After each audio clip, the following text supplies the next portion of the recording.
Hello everyone, welcome to the YouTube channel of Shri Rama Bharati Public School. Today's topic for the discussion is Introduction and Importance of Organizing. It's a topic from Chapter 5, 12th Business Studies. As usual, we'll start a chapter with the layout first.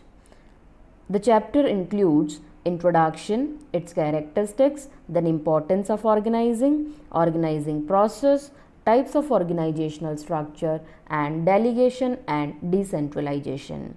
And the terms which are highlighted by red, it means the topic is important one. Fine. Now about the definition or introduction part. You all know that organizing is the second step in the management process.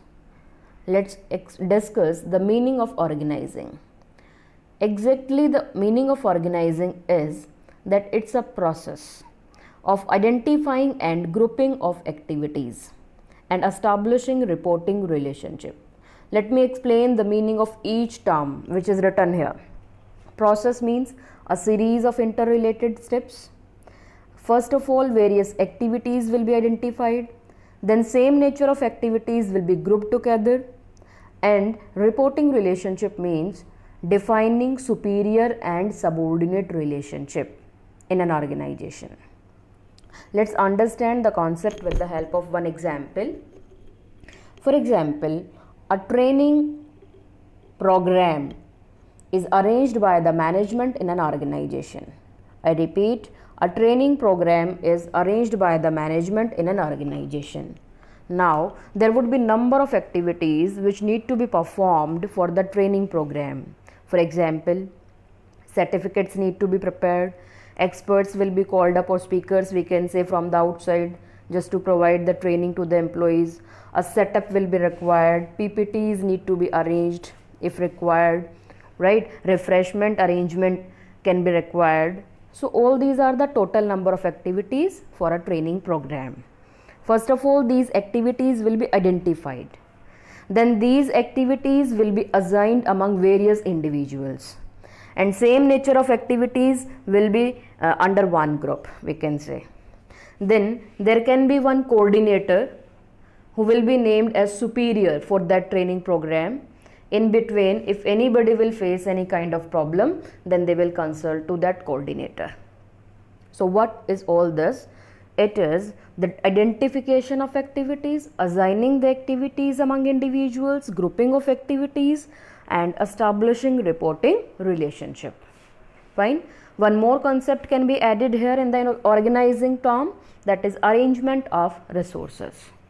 Resources are of two types, physical and human resources. So all type of arrangement is done under organizing step. In short, we can say that organizing is a kind of blueprint or an organizational structure which is prepared in an organization. Fine. Now, let's have a look on the importance points. Importance means why organizing step is performed in an organization. What is the requirement or significance, we can say. First one is the greatest advantage of organizing is that benefit in specialization. What does it mean? That same nature of activity is performed by an individual repeatedly, again and again, and that activity is assigned to that individual as per his or her capability. So the individual will become expert in the same, or that person will be specialized, will become specialized in that particular area. So this advantage can be gained by organizing. Next is clarity in the working relationship. No doubt, organizing provides clarity in the working relationship. Working relationship means who will be superior and how many subordinates will work under one superior. This is clearly defined in organizational structure. So it will avoid all the confusions. Next advantage is effective administration. Effective administration means the objectives will be achieved easily because it would be clear to everyone what they need to perform, to whom they need to report, and how they will perform their activity. It is clearly instructed to each individual in an organization. So it will lead to smooth functioning in that organization, or we can say effective administration. Next is development of personnel. Personnel means employees. So when one individual frequently perform the same activity in that organization, then the personnel or employee will develop his or her skills related to that area. So it will increase the skills of employees, right? Or it will upgrade their skills. Next is optimum utilization of resources. Optimum utilization means reduction in wastage.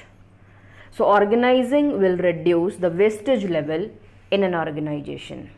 If this function will be performed properly in an effective and efficient way, then no doubt the wastage level will be reduced, or resources will be optimally utilized.